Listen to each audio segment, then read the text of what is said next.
If you guys need your badges maxed out fast and legit, hit up Star Grinders on Twitter or Instagram and tell them JR sent you. Their links will be in the description down below.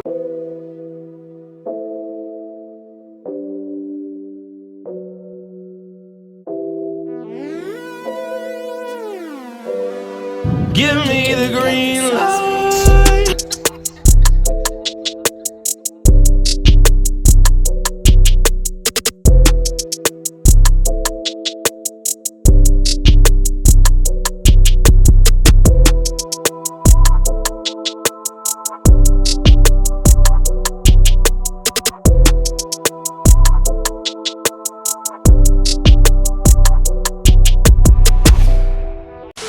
What's good, ISO gang? We back with another video, and in this video I'm about to show y'all boys how I made my two-way slash and playmaker demigod ISO build. You guys saw in the clips at the beginning of the video I be going crazy. I'm already doing the glitchy drill moves on this build, and we don't even have this build maxed out yet. Only have like 13 playmaking badges, and that's it. Once I got this build out, we've been going crazy. I took this build to the 3v3 prom, and we already seeing some success with this build. I'm going to show you guys exactly how I made it and the badges that I'm going to use once I get all the badges as well. Make sure boys drop a like, drop a sub, turn on post notifications, and join the ISO gang, man. And with that being said, I'm going to go ahead and get right into the video. Alright, so look, man, for your position on this build, I went with point guard. I made him left-handed because I'm left-handed IRL. Then I chose the number 5. And then for your pie chart, even though it says I'm a two-way slash and playmaker, it's kind of a catfish build because I went with the blue and yellow pie chart on this build. And then for my speed, you're always going to go with the first physical profile. And then I'm going to show you guys exactly how I adjusted my attribute. Alright, so look, man, check this out. This is how I made my two-way slash and playmaker using the yellow-blue pie chart. You guys see we get 9, 12, 25, and 6, which is extremely OP and balanced. Now, these are the attributes that I use on this build. You can copy them down if you would like. Now, I'm going to show you guys the height and the wingspan just so you guys can see exactly what this build is working with. The body shape, I always go compact. For the height, you have a few different options. If you want to be able to do the D-Rose, cheese, and get the curry slide on this build, you want to be at least 6'4" or under. Me personally, I don't care about getting the D-Rose. I'm not trying to left right for 20 seconds every single game. That's just not how I play. So I went 6'5" on this build. You can also go 6'6" if you would like, but that really kills your ball handle and your speed a little bit. I went with 6'5" because it's the perfect height. You're in the middle between 6'4" and 6'6". And yeah, man, that's what I went with. Now for the weight, we're gonna put the weight all the way down and then adjust that up just a little bit to where you're at 178. For the wingspan, what we're gonna do with the wingspan is we're gonna max that hoe out. The reason that we're gonna do this is gonna allow us to play better defense. It's gonna allow us to finish better around the rim as well. And we still have an 86 ball control off rip, so we're gonna be able to do every single glitchy drill move as well. This build is looking extremely good as you see right now. I know what you guys are thinking, can the build shoot?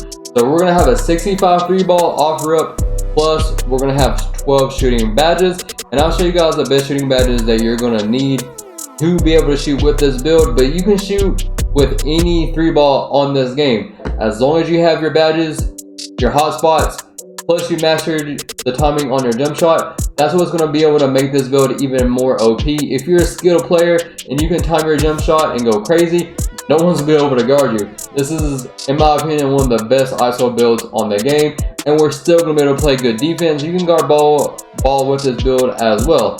So yeah, man, that's why I like having the wingspan on max. Now for the takeover, I went with lock take on this build just because I've never had a build with lock take, and I want to be guarding ball a lot with this build as well. So I went with lock, but you can go with whatever you want. Slashing would be really good on this build as well.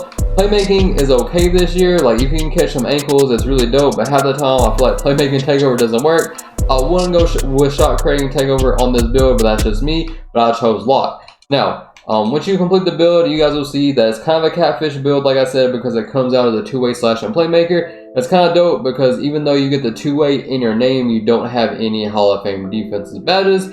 So yeah, man, now I'm going to go ahead and show you guys all the badges that I would use on this build to make it the most effective. So I went to the test builder, and you guys can see it'll let me equip all of my badges.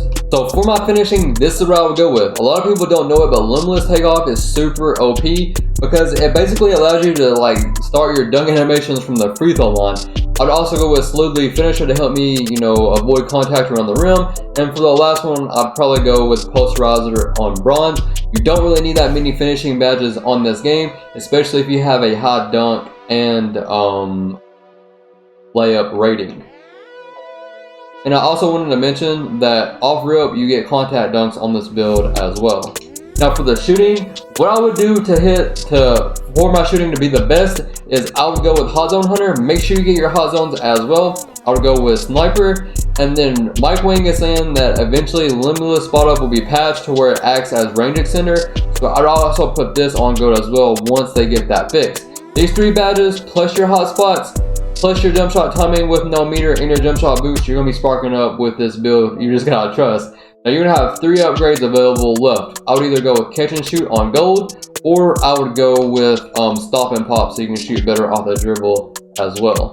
For your playmaking, like I've been saying, playmaking badges this year are super important. You need a lot of playmaking badges on your build, and that's why I like using these type of pie charts. This is what I would run whenever I get all my playmaking badges. You have the essentials, you need quick first step, handles for days, pluggable. You also need bullet pass on Hall of Fame as well. If you don't have this badge, it's going to make your passes extremely slow. You're going to need quick chain as well, because this speeds up your player whenever you dribble, especially if you ISO like me. I always put bailout on bronze, and then for my last 4 badges, I would probably go like tight handles or dimer depending on who I'm playing with. And then for my defense, I'll probably do something like clamps on gold, and then I'll put chase down artist on bronze, which is super OP. And then I'll probably put menace on silver, or I would put intimidator on bronze with menace on bronze, whatever the case may be. So yeah, man, that's my new build. It gets contact dunks. You can do every glitchy dribble move. You have good defense, and you can shoot as long as you know your jump shot with the right badges. So yeah, man, this build is gonna be super OP and fun once I get all the badges. Make sure boys drop a like, drop a sub, turn on post notifications. I'm out. Peace.